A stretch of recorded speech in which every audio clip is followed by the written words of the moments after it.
kelihatan cantik dan ganteng tetap nggak hilang. Ya? Oh, iya dong. Waduh. Hari ini kita semua akan belajar dalam, mungkin sudah dapat informasi dari Pak Amdir, nggak terlalu lama ya. Saya juga berterima kasih kepada Pak Amdir sudah mengundang saya untuk bisa hadir di Wihara Padunutara sehingga bisa bertemu dengan Bapak Ibu sekalian. Mudah-mudahan waktu yang singkat ini kita bisa mengerti apa sih maknanya yang akan saya bawakan ini. Tahu ya temanya apa? Berbagai macam pikiran. Ya, berbagai macam pikiran. Saya selalu mengajak kepada Bapak Ibu sekalian untuk bisa belajar agama yang di dalam kehidupan sehari-hari agar kita bisa lebih cepat mengerti, mengetahui dan bisa praktek agama dengan baik. Di mana saya sudah katakan bahwa telah dibabarkan agama dengan sempurna. Berarti kebahagiaan sejati sudah diberikan sepenuhnya kepada kita. Oleh karena itu kita harus bisa keluar dari duka, kan begitu ya? Berbagai macam pikiran di sini, di mana dikatakan di dalam hidup ini itu ada 3 jenis orang yang memiliki pemikiran yang berbeda. Yang pertama adalah dikatakan orang yang memiliki pikiran seperti luka terbuka atau luka yang memakan. Ya, ini yang pertama. Orang yang memiliki pikiran seperti luka terbuka. Lalu yang kedua, jenis orang yang kedua ini memiliki pikiran bagaikan halilintar. Yang ketiga adalah orang yang memiliki pikiran seperti berlian. Nah, ini dikatakan di dalam Sutta Anguttara Nikaya kelompok 3 urutan 25. Jadi mari sama-sama kita bahas di dalam hidup ini agar kita bisa lebih mengenal bagaimana orang-orang yang memiliki sifat seperti ini. Apakah di antaranya ada kita yang memilikinya? Jadi kita coba kita simak dulu. Yang pertama adalah orang yang memiliki jenis pikiran seperti luka yang menganga. Orang ini amat sangat pemarah, mudah kesal, apalagi kalau dikritik. Tahu ya dikritik ya?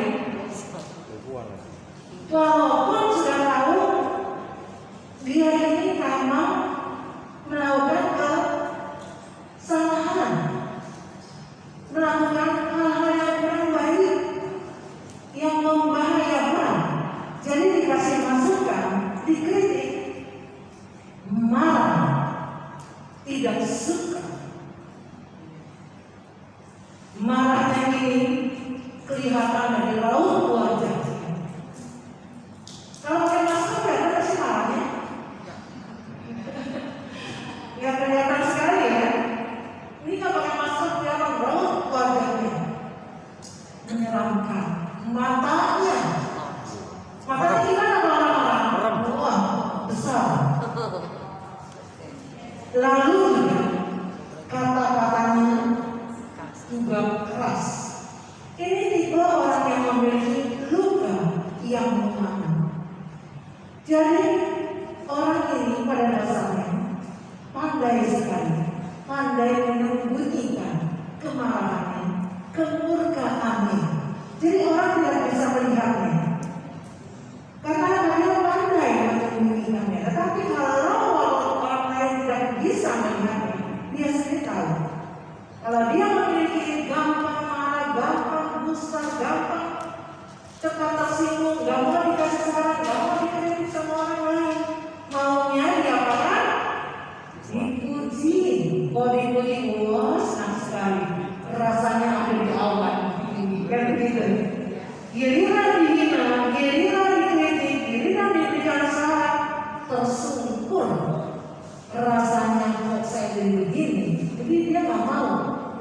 diberikan saran nggak mau, diberikan kritik nggak mau. Tapi bisa-bisanya kadang-kadang bilang seperti ini. Coba ketik saya boleh saran untuk saya. Giliran dikritik dikasih saran malah balik menyerangkan begitu. Untuk apa ya kalau begitu ya? Kenapa sih kadang-kadang orang yang udah kritik, minta saran, dikasih kritik, dikasih saran malah balik menyerang? Kenapa itu? Karena masih memiliki kesombongan, masih memiliki tinggi hati.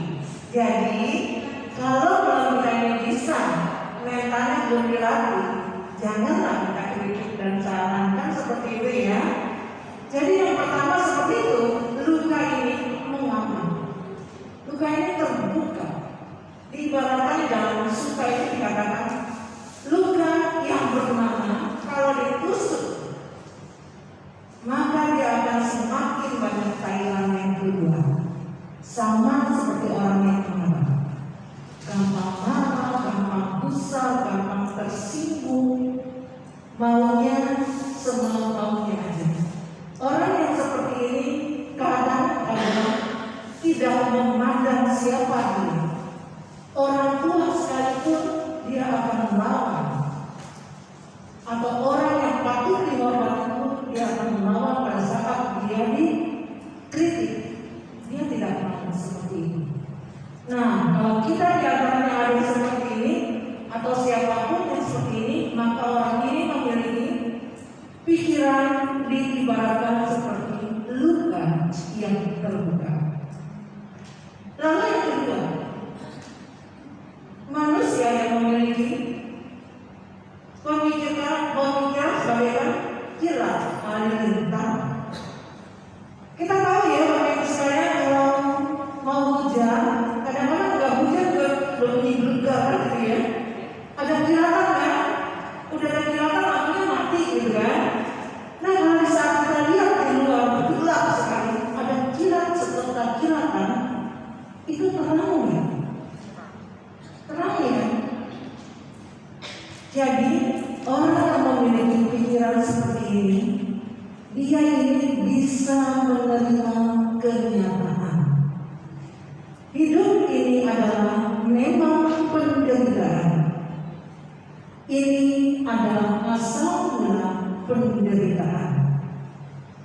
Ini adalah lenyapnya penderitaan dan ini adalah jalan untuk melenyapkan penderitaan. Orang yang memiliki sifat atau pemikiran yang bagaikan kilat halilintar ini, orang ini mulai mengerti yang Sang Buddha katakan Dhamma telah dibabarkan dengan sempurna. Bahwa hidup ini adalah luka, bagaimana dia harus keluar dari luka ini. Lalu dia mulai mengerti, oh seperti ini. Jadi secercah Dhamma dia bisa menerima. Malah kadang ada bilang begini, saya nggak gampang marah kok. Saya walaupun dikritik sama orang lain, saya nggak marah.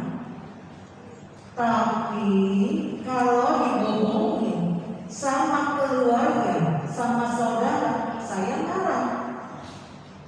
Tapi kalau yang ngebohongin orang lain, saya nggak marah. Apa benar seperti itu? Ada yang bilang seperti itu. Kenapa?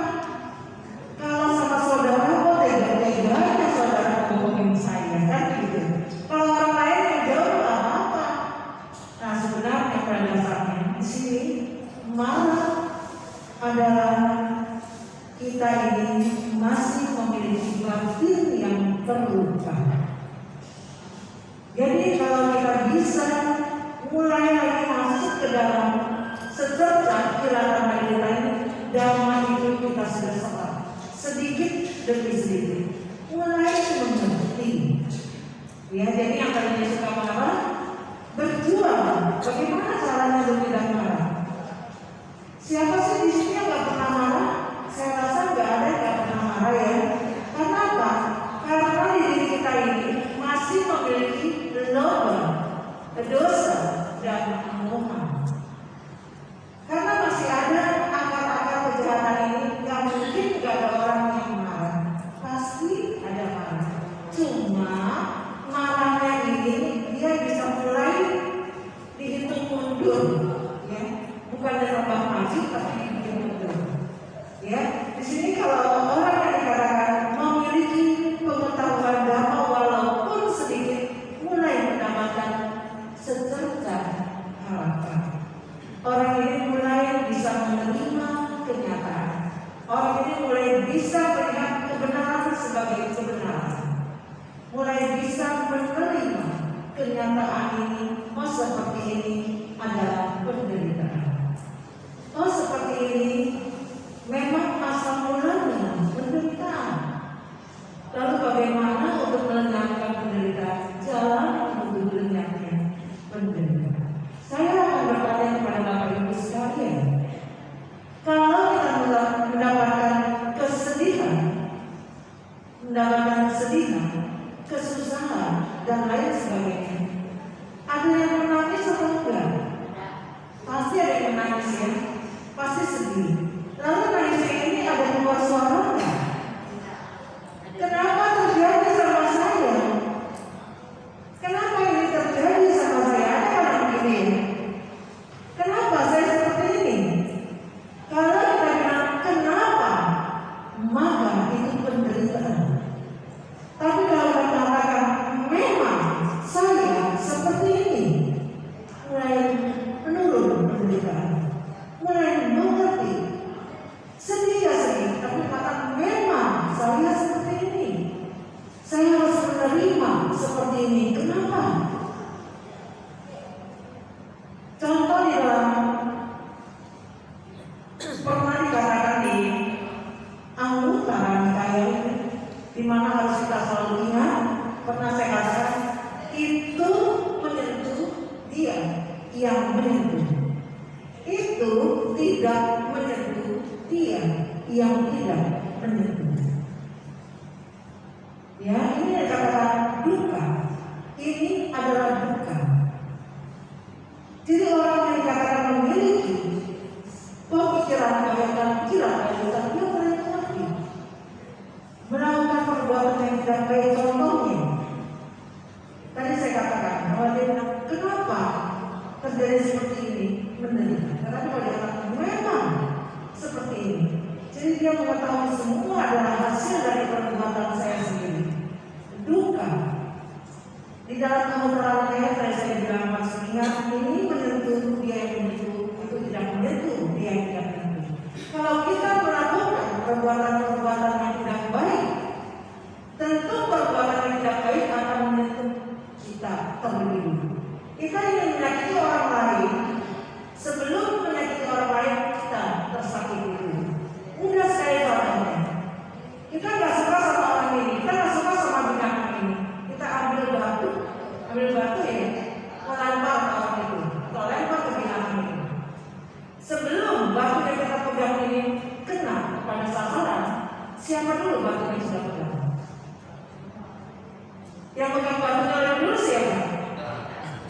Nah itu, ya kita pegang kan? Jadi itu menentu dia yang menentu. Dia ingin melakukan kejahatan sebelum sampai itu terpegang dulu. Jadi apa yang dia lakukan itu sebenarnya lebih dulu. Dia membohongi orang lain. Sebenarnya dia sudah membohongi dirinya sendiri. Itu mudah sekali. Itu duka. Dia mengerti. Yang memiliki secerca harapan, secerca kilatan hati. Lalu bagaimana? Asal mulanya duka. Asal mulanya duka adalah sebelum batin ini, segala keadaan batin ini itu didahului oleh pikiran. Di sini ada yang bisa mengerti enggak ya? Ada ya. Itu ada kata-katanya bagus sekali. Segala keadaan batin didahului oleh pikiran. Mungkin ada yang kita waktu ya. Segala keadaan batin didahului oleh pikiran, dipimpin oleh pikiran, dibentuk oleh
melayani, dia mempelajari dari sila sang nabi. Ada yang melatih sila di sini? Sila pertama, sila kedua, sila ketiga. Nah, sila ketiga ini dikatakan ada duka yang amat sangat parah, berlapiskan kebahagiaan. Tapi tetap itu duka, ya, jadi jangan dilakukan. Yang kelima juga sama, duka dilapis kebahagiaan, tapi tetap itu duka. Nah, ini juga harus berhati-hati, sama dengan sila yang keempat, berusaha untuk tidak berbicara bohong. Kita berbicara bohong, kejujuran harusnya dilakukan, tetapi kebohongan dilakukan sama, itu tidak baik. Ya, jadi kebohongan tidak dilakukan. Ada yang bilang, saya berbohong untuk kebaikan. Pernah dengar? Berbohong untuk kebaikan. Boleh nggak sih itu dasarnya? Kadang-kadang. Kadang-kadang. Iya, tetap aja. Kebaikan tetap ada baiknya. Kebohongan tetap ada juga ketidakbaikannya. Jadi masing-masing memiliki karmanya sendiri. Tetapi mungkin nggak timbul ya. Contohnya begini, nanti yang mana dulu nih yang berbohong lain, kalau bisa menipu orang lain beda. Misalnya mamanya lagi sakit, ada keluarganya yang meninggal dunia, oh mama lagi setahun dulu nih. Kira-kira benar nggak begitu? Keliru. Tetap dikasih tahu, tapi jalannya agak dibelok-belokin sedikit. Intinya termasuk ketujuan itu. Ya, jadi di sini kita mulai mengerti bagaimana kita ini bisa tidak menyakiti hati orang lain, tidak membuat orang lain merasa sedih, tetapi kita harus melakukan hal-hal yang terbaik. Kejujuran harus dilakukan. Tapi kalau seperti ini, boleh nggak ini dilakukan? Ada seseorang yang tidak kenal, yang tidak kita kenal. Kita tinggal di rumah sendirian. Lalu ada yang tanya, kamu di rumah sama siapa? Saya harus jujur ini, nggak boleh saya bohong. Dia bilang, saya sendirian di rumah. Oh, sendirian. Ya udah, sama aku ya. Nah, ini juga berhati-hati. Dalam hal yang mana kita harus pandai, ya. Kita berbohong yang mana? Tapi kalau yang kejujuran untuk yang baik itu harus dilakukan. Tapi kalau misalnya kita tahu nih, orang ini nggak baik, persoalannya pasti ada hal-hal yang tidak baik. Kita mengatakan, oh saya di rumah memang sendiri. Kamu sendirian di rumah ini, memang saya sendiri di rumah. Tapi sebentar lagi saudara saya tidak datang ke sini. Ya kan? Jadi kita harus pandai-pandai seperti itu. Jadi mungkin yang mau berbuat jalan pun jadi tidak jadi. Karena kan teman-teman itu orang lain banyak. Di sini pun harus berhati-hati. Jadi orang yang memiliki sejak orang lain dia mulai tenang. Dia mulai mengerti, oh seperti ini. Saya harus melakukan ini dan saya harus melakukan ini. Maka orang yang mulai mengerti sedikit demi sedikit ini, dia bisa menyarankan kepada orang lain. Tolong dong kritik saya. Tolong dong berikan saran saya kalau saya ada kesalahan. Kalau saya ada yang hal-hal yang baik. Karena apa? Orang banyak yang dikritik atau dengan saran, banyak yang lebih marah, banyak yang langsung menyerah. Itu hampir banyak sekali. Tetapi berarti tidak ada yang mau terima kritikan dan saran. Ada. Memang sedikit. Mudah-mudahan itu siapa? Kita yang ada di sini ya. Bisa menerima kritik dan saran. Yang mudah-mudahan. Jangan pakai kritik dikasih saran harus bisa kita menerima. Kenapa? Karena kita bisa melihat kejelekan orang lain, kita bisa melihat kesalahan orang lain, tapi kesalahan kita bisa dilihat ya. Tentu yang melihat siapa? Orang lain. Makanya kalau dikritik dan dikasih saran bisa menerima. Belum mengatakan syukur-syukur ada yang masih tahu. Kalau enggak saya nggak tahu. Mau nggak seperti itu? Bisa nggak menerima? Jadi bilangin, oh kamu seperti ini atau dikasih kritik seperti ini. Kalau kita sudah kuat mentalnya ya, Bapak Ibu sekalian sudah melatih mental, maka kita sudah mulai bisa dikatakan orang yang memiliki pemikiran kira halilintar. Lalu yang ketiga, orang yang seperti berlian.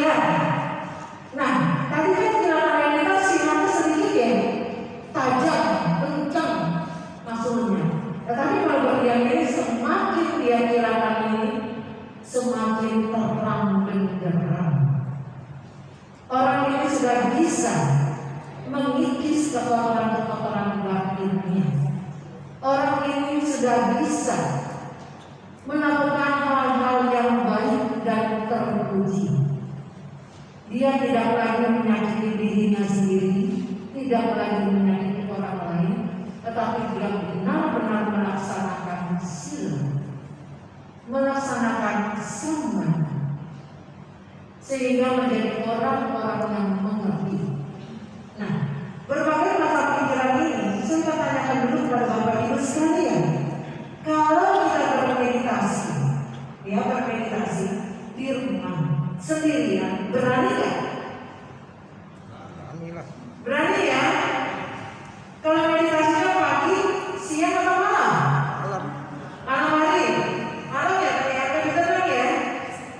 Meditasinya meditasi tidur apa? Meditasi dalam keadaan duduk apa tidur? Ya, ada yang maksudnya tidur, tapi ketiduran pulas. Ada yang duduk juga pulas, gitu kan? Jadi kalau meditasi enaknya yang gimana?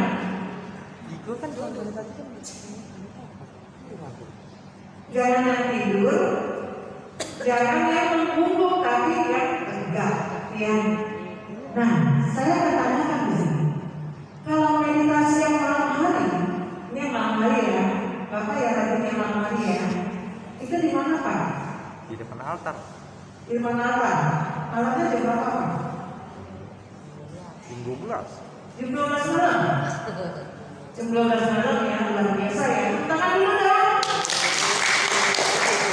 Berarti tidurnya jam berapa Pak? Pagi. Tidurnya pagi. Jadi Bapak mungkin siapnya bertidur ya Pak ya. Apa kalau bisa? Coba saya bertanyakan seperti ini. Kita sering dengar suara pintu berbunyi nggak? Suara pintu berbunyi nggak? Pintu berbunyi, sering. Sering dengar ya? Sering lah. Yang ketawa juga sering. Pintu nggak dibuka, kadang berbunyi.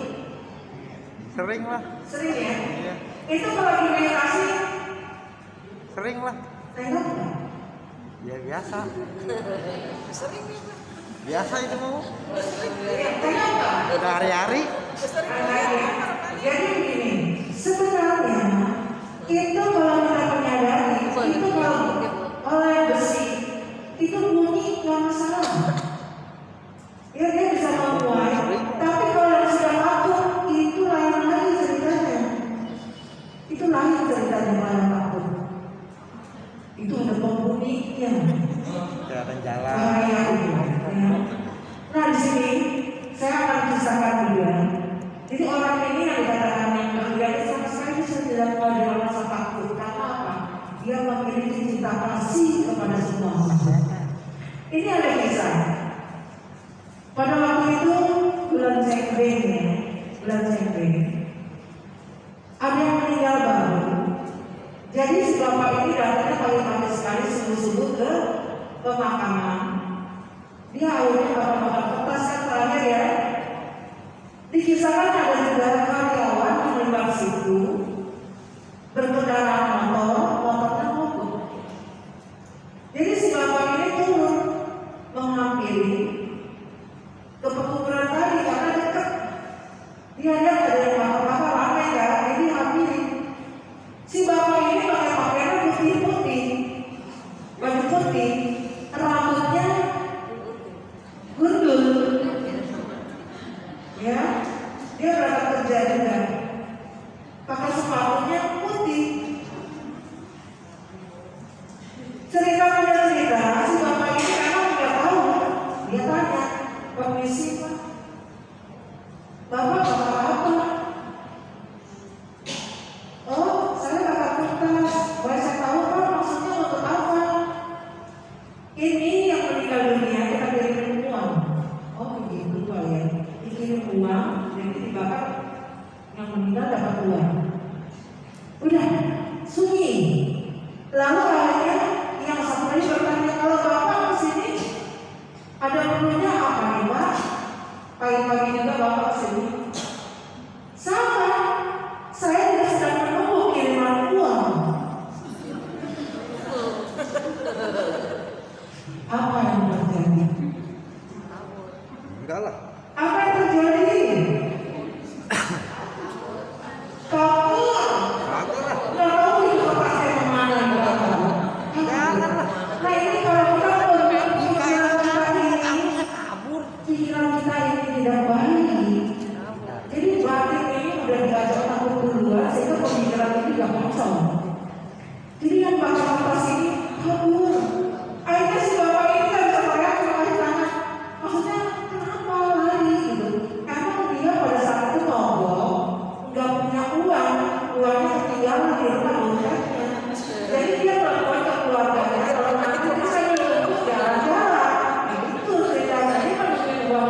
pikiran, fokus meditasi tapi benar, telinga dengar suara apapun benar, ya.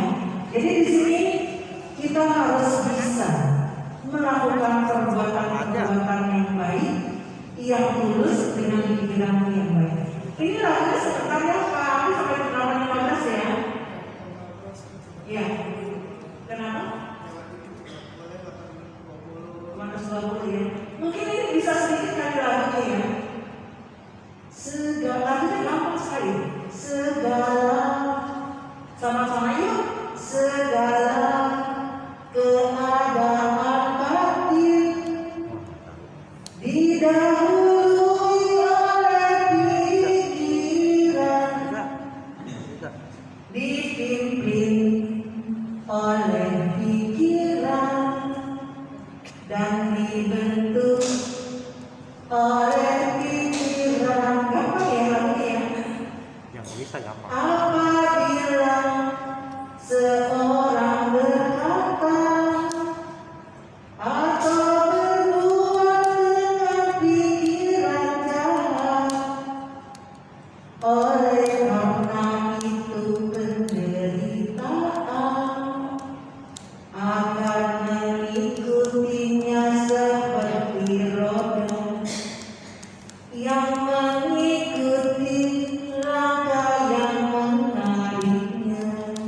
Bisa? Enggak. Sampai batas itu bisa? Seperti di dalam doa pada ya, pikiran itu adalah pemimpin, pikiran itu adalah pelopor, ya kan? Jadi di batin ini segala keadaan batin kita ini didahului oleh pikiran. Jadi pikiran mengajak untuk melakukan kejahatan diserap, disimpan di dalam batin ini. Akhirnya kita ini kacau ya.